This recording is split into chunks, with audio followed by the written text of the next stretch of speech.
দর্শক সচিবালয়ে আরো খবর জানাতে সেখান থেকে যুক্ত হচ্ছেন সহকর্মী সাইফুল ইসলাম রিপন এবং ঝর্ণা রায়। আমি প্রথমেই চলে যাব সাইফুলের কাছে। সাইফুল, প্রধানমন্ত্রী তারেক রহমান এখন পর্যন্ত কি কি কর্মসূচি সম্পন্ন করেছেন আর কি কি কর্মসূচি রয়েছে, কি তথ্য দিতে পারবেন, এবং মন্ত্রণালয়ের মন্ত্রীদের কর্মসূচির খবরও আপনি জানাবেন।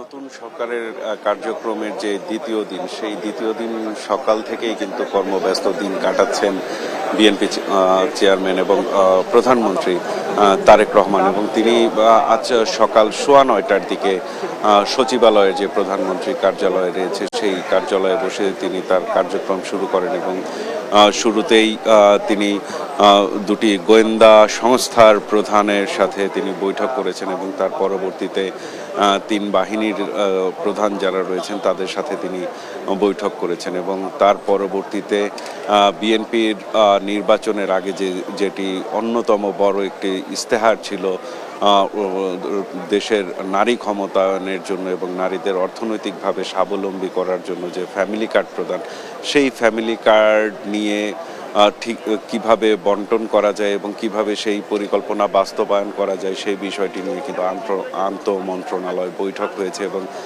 সেই বৈঠকে বিভিন্ন মন্ত্রণালয়ের মন্ত্রী, প্রতিমন্ত্রী এবং উপদেষ্টারা অংশ নিয়েছেন। এবং অংশগ্রহণ শেষে কিন্তু নীতিগত সিদ্ধান্ত নেয়ার পাশাপাশি অর্থ মন্ত্রণালয়ের অর্থমন্ত্রীর নেতৃত্বে একটি কমিটি গঠন করা হয়েছে যারা আগামী 3 দিনের মধ্যে এই সম্পর্কে প্রতিবেদন দেবেন। এবং আমরা যতটুকু জানতে পেরেছি যে পরিবেশ মন্ত্রী আব্দুল আওয়াল মিন্টু এবং সমাজসেবা ও সমাজ কল্যাণ মন্ত্রী ডাক্তার এজেড জাহিদ তারা পরবর্তীতে কথা বলেছেন বৈঠক শেষে। এবং তারা যেটি বলেছেন যে ঈদের আগেই ফ্যামিলি কার্ডের যেই ইস্তেহার বিএনপি দিয়েছিল সেই ফ্যামিলি কার্ডের পরিকল্পনা বাস্তবায়নের পথে হাঁটবে বর্তমান সরকার। এবং যেটি বলা হয়েছে মূলত প্রাথমিকভাবে পাইলট প্রজেক্ট হিসেবে এই কর্মকাণ্ড শুরু করা হবে এবং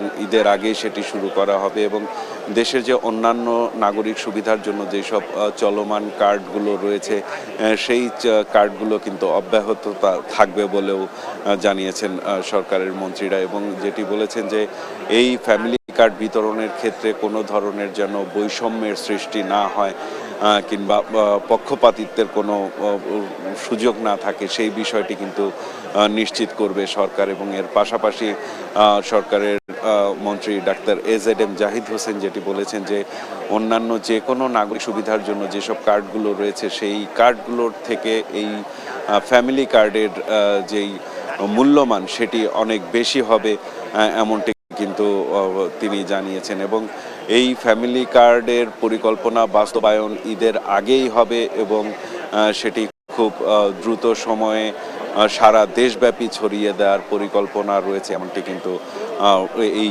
আন্তঃ মন্ত্রণালয় বৈঠক শেষে মন্ত্রীরা বের হয়ে জানিয়েছেন সংবাদকর্মীদের। এবং এই বৈঠকটির পরেই কিন্তু আরেকটি আন্তঃ মন্ত্রণালয় বৈঠক রয়েছে যেখানে আলোচনা হবে যে আগামী 5 বছরে 25 কোটি বৃক্ষরোপণের পাশাপাশি যে বিভিন্ন জলাধারগুলো রয়েছে, খাল খনন রয়েছে, সেই বিষয়ে একটি আন্তঃ মন্ত্রণালয়ে বৈঠক অনুষ্ঠিত হবে। এবং সেই বৈঠকে যোগ দেওয়ার জন্য কিন্তু ইতিমধ্যেই বিভিন্ন মন্ত্রণালয়ের মন্ত্রী এবং প্রতিমন্ত্রীদের আমরা দেখেছি ইতিমধ্যেই কিন্তু এই সচিবালয়ের ভবন 1 নম্বর ভবনে কিন্তু তারা প্রবেশ করছেন এবং প্রধানমন্ত্রীর সাথে বৈঠক করবেন। এবং এছাড়াও কিন্তু সরকারের মন্ত্রী প্রতিমন্ত্রীরা বিভিন্ন পর্যায়ের মন্ত্রী প্রতিমন্ত্রীরা কিন্তু তাদের নিজ নিজ মন্ত্রণালয়ে তাদের কর্মকাণ্ড পরিচালনা করেছেন এবং সংবাদকর্মীদের সাথে কথা বলেছেন। এবং সেই বিষয়ে কথা বলার জন্য আমরা চলে যাব আমাদের আরেক সহকর্মী ঝর্ণা রায়ের কাছে। এবং ঝর্ণা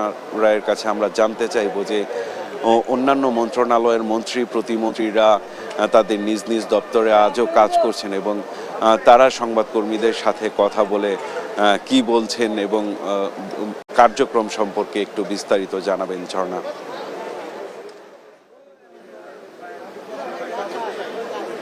আপনি আপনি জানেন যে প্রধানমন্ত্রী আজকে দ্বিতীয় দিনের মতো সচিবালয়ে অফিস করছেন এবং এই প্রধানমন্ত্রীর পাশাপাশি অন্যান্য মন্ত্রী প্রতিমন্ত্রীরাও সচিবালয়ে আজকে অফিস করেছেন এবং আমরা সকালে কথা বলেছি ধর্মমন্ত্রীর সঙ্গে। ধর্মমন্ত্রী আমাদেরকে বলেছেন তার চ্যালেঞ্জের কথা, আসলে কি চ্যালেঞ্জ নিয়ে উনি ওনার দায়িত্ব এগিয়ে নিতে চান সে কথা উনি আমাদেরকে বলেছেন এবং স্বরাষ্ট্রমন্ত্রী সালাউদ্দিন আহমেদও কথা বলেছেন এবং উনি একটা বৈঠক করেছেন ওনার মন্ত্রণালয়ে কর্মচারীদের সঙ্গে মতবিনিময় করেছেন সকালে। এছাড়া তথ্যমন্ত্রী এবং শিক্ষামন্ত্রীও অফিস করেছেন। আমরা দেখেছি যে শিক্ষামন্ত্রী কথা বলেছেন এহসানুল হক মিলন, উনি সংবাদ ব্রিফিং করেছেন এবং গণমাধ্যমকে উনি বলেছেন যে নতুন যে শিক্ষাক্রম কিভাবে উনি পরিচালনা করবেন, বাস্তবায়ন করবেন, এই বিষয়গুলো উনি সাংবাদিকদেরকে বলেছেন। উনি বলেছেন এখানে কোনো বদলি বাণিজ্য চলবে না। উনি স্পষ্ট করে এটা বলে দিয়েছেন যে শিক্ষা মন্ত্রণালয়ের অধীনে কোনো বদলি বাণিজ্য চলবে না। এখানে শিক্ষা মন্ত্রণালয়ের সকল ধরনের কার্যক্রম এটা একটি অ্যাপ ভিত্তিকভাবে করা হবে এবং সময় মতো শিক্ষার্থীরা যাতে হাতে বই পায় সেই ব্যবস্থা উনি করবেন। এবং উনি আরও একটা কথা বলেছেন যে অতীতে মব করে যে অটো পাস নেওয়া বা পরীক্ষা বন্ধ করা হয়েছে, সেই আবার ক্লাস পরীক্ষা বাদ দিয়ে শিক্ষকেরা রাজনৈতিক দলের কর্মসূচিতে অংশ নিয়েছেন, তবে এই রকম পরিস্থিতি যাতে আর না হয় সেই বিষয়গুলোর উপরে জোর দিয়েছেন। উনি শিক্ষা ব্যবস্থাকে ঢেলে সাজানোর কথা বলেছেন গণমাধ্যমের কাছে। এছাড়া তথ্যমন্ত্রী কথা বলেছেন, তথ্যমন্ত্রীও উনি বলেছেন আমাদের অবাধ তথ্য প্রচার এবং বাক স্বাধীনতার কথা উনি বলেছেন। এছাড়া আমাদের বিকেলে আরেকটি বৈঠক আছে, সড়ক পরিবহন যে নতুন মন্ত্রী রয়েছেন উনি ওনার মন্ত্রণালয় কর্মকর্তাদের সঙ্গে একটি মতবিনিময় সভা করবেন এবং গণমাধ্যমের সঙ্গে কথা বলবেন। এ পর্যন্তই আমার কাছে।